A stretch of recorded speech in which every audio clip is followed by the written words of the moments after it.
Sud Radio Berkov dans tous ses états. Le face-à-face. Et jusqu'à 13h, nous sommes avec Jean-Paul Briguelli, enseignant et essayiste français, qui avait publié, souvenez-vous, il y a quelques nombres d'années, cet ouvrage, La fabrique du crétin, et il fait une réédition cette fois de cet ouvrage qui avait énormément fait parler vers l'apocalypse scolaire, et le sous-titre aux éditions L'Archipel. Bonjour Monsieur Briguelli. Bonjour. Alors oui, il avait fait parler comment 150 000 exemplaires vendus, c'est en 2005. Hein, c'est en 2005. Alors précisons, c'est pas une réédition, c'est la suite. C'est comme dans Les Trois Mousquetaires, vous savez. 20 ans après. Tome 1, Les Ferrets de la Reine. Tome 2, La Vengeance de Milady. Ouais. Bon, eh bien là, on est sur le tome 2 et dernier d'ailleurs, parce que les affaires sont closes après ça. C'est l'état présent et ultime d'ailleurs du système scolaire porté à sa plus haute perfection.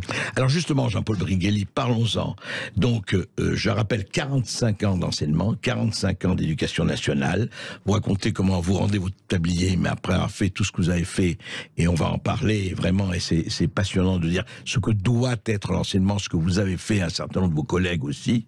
Je dirais que pour moi, c'est ça, les hussards noirs de la République, même s'ils ne sont pas habillés en noir.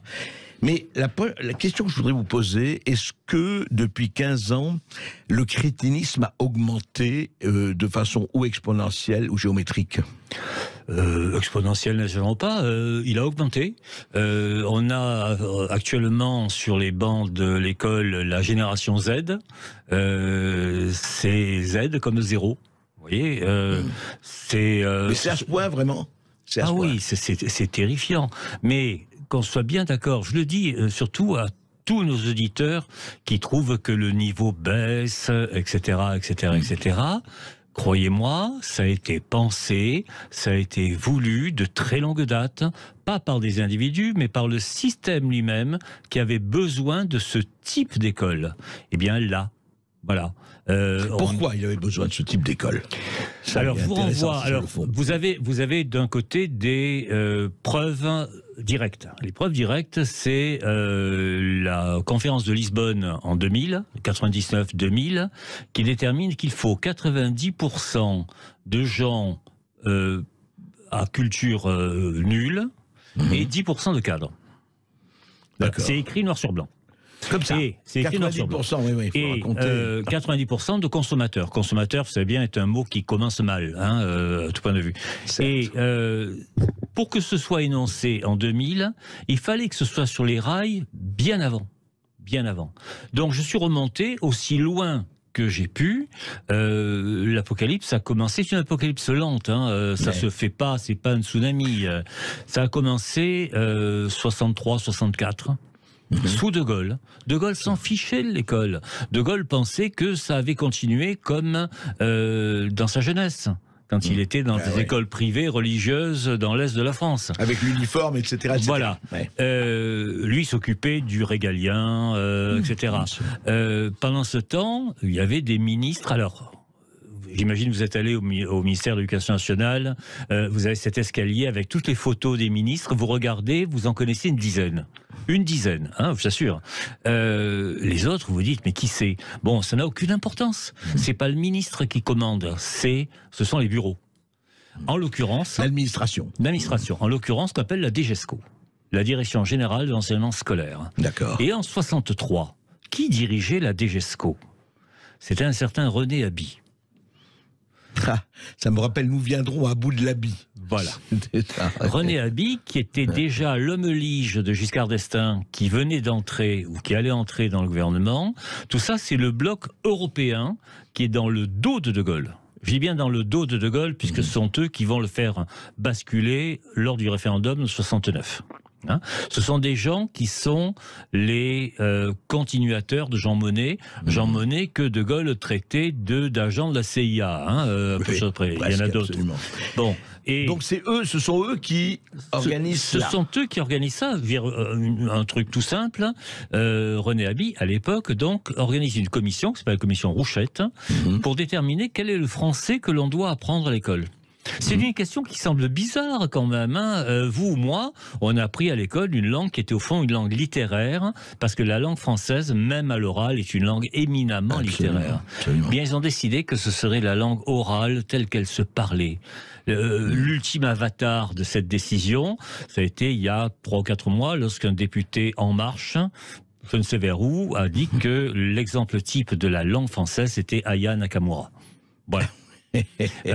On en est là. On en est là, c'est-à-dire que ils ont décidé que ça se passerait en structure et pas en diachronie. On apprenait la langue telle qu'elle avait été codifiée au XVIIe siècle par l'Académie française, etc. On est l'une des rares langues qui n'a quasiment pas bougé depuis 4 siècles. Bon, mais si, elle a beaucoup bougé depuis 30 ou 40 ans. Et là, ils se sont dit, allez, soyons basiques, quoi. Soyons basiques, mais pour quelle raison soyons basiques? Parce que le peuple n'a pas besoin de parler un bon français. On s'en tape. Pour commander des plats chez Uber, il n'a pas besoin de parler français. Pour pédaler chez Uber, il n'a pas besoin non plus de parler français. En revanche, il y en a 10% qui fréquentent les bons établissements. Mettons sur Paris, il y a l'école alsacienne et Stan. L'école bilingue, etc. Voilà. Et quelques très grands lycées publics, dès qu'on touche à leurs privilèges, ils se mettent à hurler partout. Eux se reproduisent. Et je peux vous dire que des élites qui s'auto-reproduisent, il n'y a que dans ce domaine qu'on en voit. Je veux dire, la nature, elle produit des élites n'importe où. Oui, pas que dans ce domaine. Voilà. Enfin, je veux dire, ils pratiquent l'entre-soi, les Ménines de Velázquez. C'est l'entre-soi. Et le problème même, c'est que ce n'est plus une aristocratie, c'est une oligarchie. Et c'est tout à fait différent. On est actuellement en 1788, mais grâce aux médias, alors pas vous, mais grâce aux médias, ça va perdurer encore pendant un certain temps. Et donc, ce que vous dites, c'est que ce programme, en fait, c'est très intéressant, il faut rappeler ça, effectivement, et vous en parlez dans votre livre, Jean-Paul, dans vos livres d'ailleurs, Jean-Paul, sur la fabrique du crétin.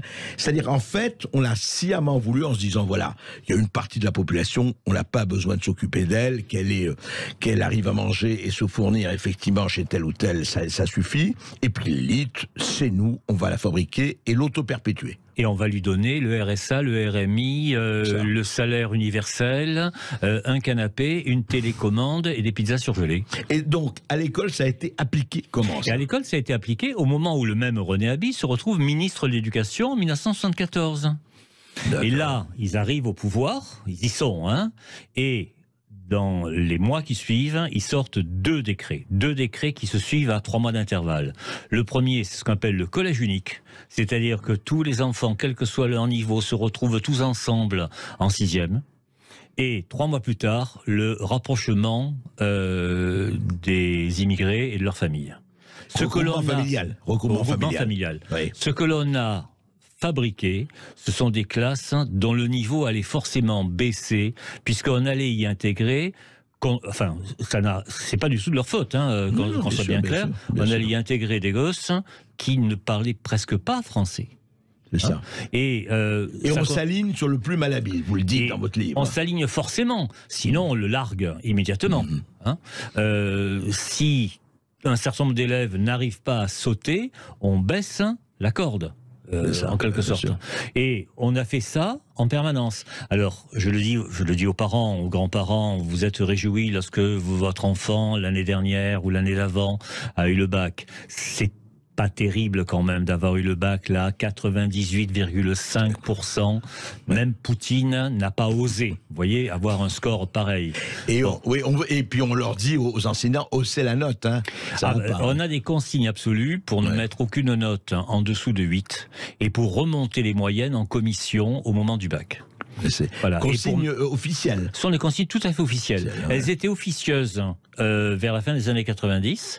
Elles sont officielles depuis plusieurs années maintenant. On compare les résultats des différents centres d'examen et on s'aligne sur celui qui note le mieux. Et comme chacun tient à être celui qui note le mieux, vous savez, il y a quand même beaucoup de lèche-cul dans ce domaine. Comme dans d'autres. Tout le monde dit, dans mon centre, 15 de moyenne, tant de mentions très bien, etc.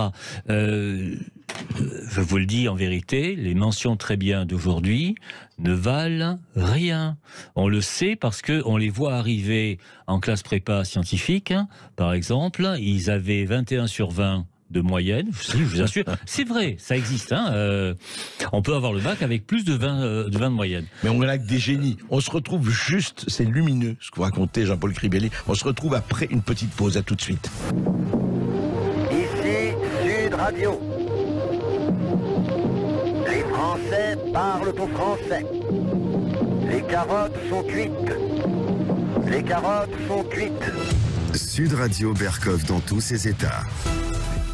45 ans d'enseignement, 4500 élèves, c'est Jean-Paul Briguelli, le nouveau tome, le tome 2 en fait, de la fabrique du crétin qui vient de paraître aux éditions de l'Archipel.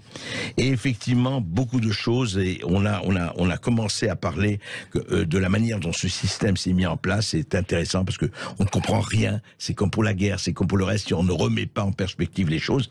Et Jean-Paul Briguelli, vous dites que, au fond, les politiques, dans leur souci d'araser tout ça, de banaliser, d'aseptiser, de sous-vider, ont rencontré les pédagogues, ont formé les pédagogues. Qu'est-ce qui s'est passé? En fait, les libéraux, néolibéraux qui investissent le champ politique au milieu des années 70, hein, en gros, entre les deux chocs pétroliers, peu de choses près, avaient besoin d'auxiliaires pédagogiques. Ils ont donc trouvé des libertaires dans le bloc qui arrivait de gauche, les jeunesses ouvrières chrétiennes, etc. 68 ardes un peu que des 68 ards, des vrais.